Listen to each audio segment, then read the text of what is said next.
ముచ్చట ఏంటంటే ఇక మా ఊర్లో ఇలా కాముడు దహనం చేసిన మామ. ఇది కాముడు పుణ్యానికి చేస్తారు మంచిగా వారం 8 రోజులు అనుకుంటా. ఇక జాజిరి ఆటలతోని పాటలతోని ఊర్లో మొత్తం ఆడతారు. ఆడిన తర్వాత లాస్ట్ కి ఇక దహనంలో ఎట్లుంటాయి అంటే ముసలోడు ముసలిదని రెండు కంకలు ఇట్లా పెడతారు.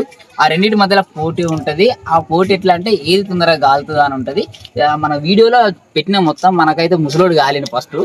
ఇక ముసలోడు కాలితే ఎట్లా అంటే ఏదైతే ఈ బూడిది ఉన్నదో కాలిపోయిన తర్వాత ఈ బూడిది ఉన్నదో ఆ బూడిదిని ఆ పక్క ఊరోళ్ళు పోకుండా నైట్ అంతా కాపలా ఉంటారు మామ. అంటే ఇక వీళ్ళ కొందరు పెద్ద మనుషులు అందరూ దాని చుట్టే ఉంటారు.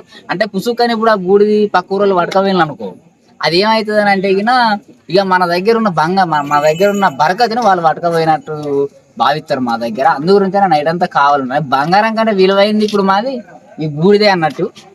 సో ఇక చూసుకోవచ్చు. ఇది ఇది అయిపోయిన తర్వాత నెక్స్ట్ ఇక మనకి తెల్లారి ఈ బూడిద ఏదైతే ఉన్నదో దీన్ని ఇంటింటికి వంచి పెట్టిన తర్వాత అప్పుడు మనకి హోలీ సెలబ్రేషన్ స్టార్ట్ అవుతాయి. ఇది మా ఊర్లో చేసుకునే పండుగ. Thank you. మొత్తం వీడియో అంతా పెడతా, మీరు చూడొచ్చు.